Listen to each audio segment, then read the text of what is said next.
Hello everyone, welcome to NX Eon। So आज हम पढ़ेंगे matter and surrounding part 4। So this is the last topic of the chapter, that is evaporation. So evaporation क्या है? ये एक process है जिसमें लिक्विड अपनी स्टेट को चेंज करता है। It changes into vapours even if it is not reach up to its boiling point. ऐसा जरूरी नहीं है जब हम टेम्परेचर इंक्रीज करें या फिर हम प्रेशर इंक्रीज करें तभी एक स्टेट जो है मैटर की है वो दूसरी स्टेट में कन्वर्ट होगी। सो ये इवेपोरेशन ऐसा प्रोसेस है जिसमें लिक्विड अपनी स्टेट को चेंज कर लेता है into vapours without reaching its boiling point. So इस प्रोसेस को हम क्या बोलते हैं? इवेपोरेशन। सो इसका एग्जांपल हम देख सकते हैं, जैसे वेट क्लोथ्स हैं, ये ड्राई हो जाते हैं। क्यों हो जाते हैं? Due to evaporation of water present in them. So आप उनको सनलाइट में हम उनको स्प्रेड करते हैं और ड्यू टू इवेपोरेशन क्या होता है, गीले कपड़ों में से पानी इवेपोरेट हो जाता है। So this is the reason. Second इसका एग्जाम्पल है कॉमन सॉल्ट। जैसे ये जो सी वाटर है वहां से हम कॉमन सॉल्ट कैसे रिकवर करते हैं? By the process of evaporation. So यहाँ पे ना हम टेम्परेचर इंक्रीज कर रहे हैं और ना ही हम कोई प्रेशर अप्लाई कर रहे हैं, स्टिल जो एक स्टेट है वो दूसरे स्टेट में चेंज हो रही है। Next is process of evaporation. So ये प्रोसेस कैसे होता है इवेपोरेशन का प्रोसेस? आइए अब हम वो समझते हैं। सो क्या है जो लिक्विड है, जैसे हमने डिस्कस किया था कि इनके बीच में स्पेसेस हैं और ये कंटिन्यूसली मूव कर रहे हैं। सो कुछ पार्टिकल्स लिक्विड्स के उनकी काइनेटिक एनर्जी है वो ज्यादा होती है बाकी पार्टिकल से। सो चाहे वो अपने बॉइलिंग पॉइंट तक पहुंचे हैं या नहीं। सो ये जो पार्टिकल्स हैं इनके पास इतनी एनर्जी होती है कि ये जो आपस में फोर्स ऑफ अट्रैक्शन है, जो फोर्सेस हैं उनको ब्रेक कर देते हैं और बहुत तेजी से मूव करने लगते हैं। और मूव करते करते इतनी इनकी काइनेटिक एनर्जी होती है कि एस्केप कर जाते हैं from the surface and they convert into vapours. So जैसे आप यहाँ पे देख सकते हो, तीन तरह के यहाँ पे तीन मॉलिक्यूल्स हैं जो लिक्विड मॉलिक्यूल्स, उनमें तीन तरह की एनर्जी है। सबसे पहले है हायर एनर्जी, जिनकी काइनेटिक एनर्जी ज्यादा है, वो लिक्विड के सरफेस से इवेपोरेट होने लगते हैं। सेकेंड, जिनकी मीडियम एनर्जी है, वो वापस से पानी के अंदर पुल होने लगते हैं, वो इवेपोरेट नहीं होते हैं। और थर्ड, जिनकी बिल्कुल लोअर एनर्जी है, लो एनर्जी है, वो लिक्विड में ही रहते हैं, they don't evaporate as vapours. उसके बाद चलिए देखते हैं कौन से ऐसे फैक्टर्स हैं जो इवेपोरेशन को इफेक्ट करते हैं। तो सबसे पहले है the evaporation of a liquid depends mainly on the following factors. और सबसे पहला जो फैक्टर है दैट इज टेम्परेचर। अगर आप टेम्परेचर को इंक्रीज करते हो तो जो रेट ऑफ इवेपोरेशन है वो भी इंक्रीज होता चला जाता है। So temperature is directly proportional to rate of evaporation. If you increase the temperature, the rate of evaporation will increase. Second क्या है? Surface area of liquid.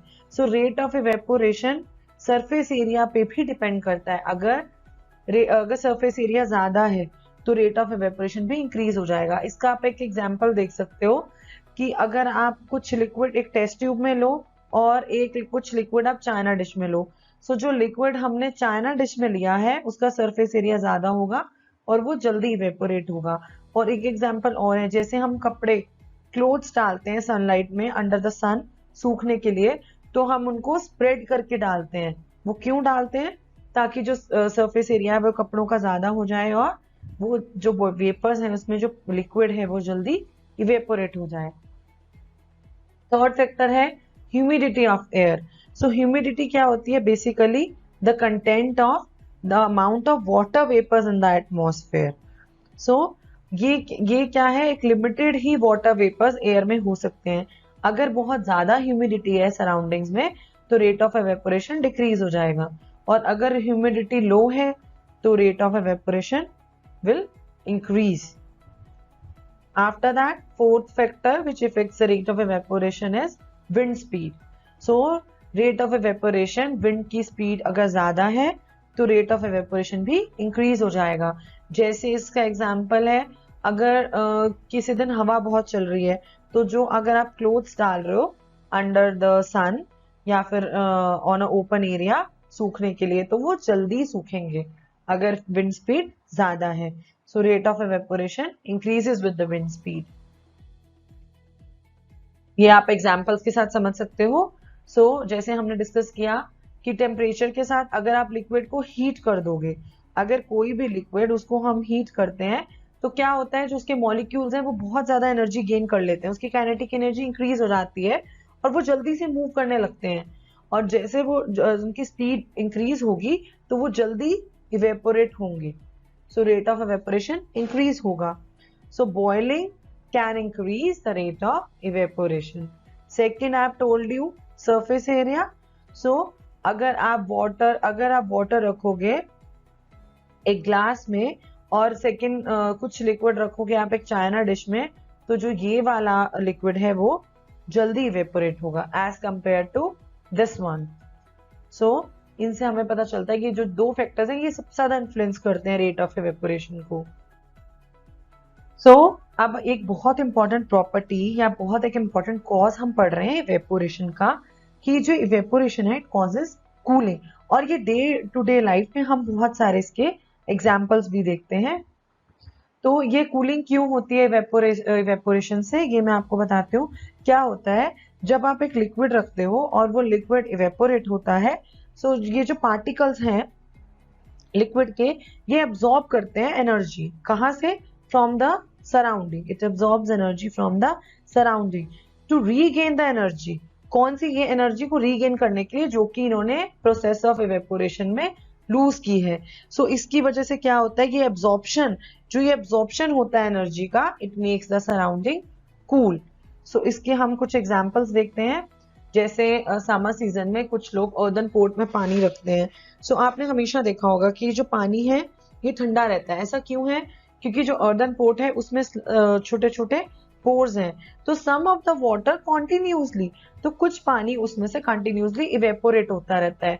और फिर जब वो पानी इवेपोरेट होता है तो वो एटमॉस्फेयर से, सराउंडिंग से जो हीट है उसको रीगेन करता है और and it keeps the surrounding and the water inside the pot cool. So it takes the latent heat required for vaporisation from the earthen pot and the remaining water. So इससे क्या होता है, जो remaining water है उस earthen port में वो energy को लूज करता है और ठंडा रहता है. सो ये जो इवेपोरेशन है ये हम अपने एक और एग्जांपल से इसको समझते हैं. जैसे पर्स्पिरेशन और स्वेटिंग होती है हमें समर सीजन में.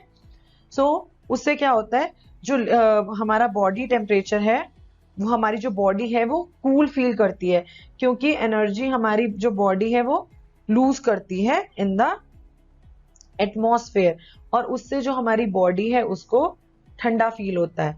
सो व्हेनेवर वी परस्पायर और स्वेट वी फील कूल. और हम we should always wear, so it is recommended कि we should wear cotton clothes in hot summer days.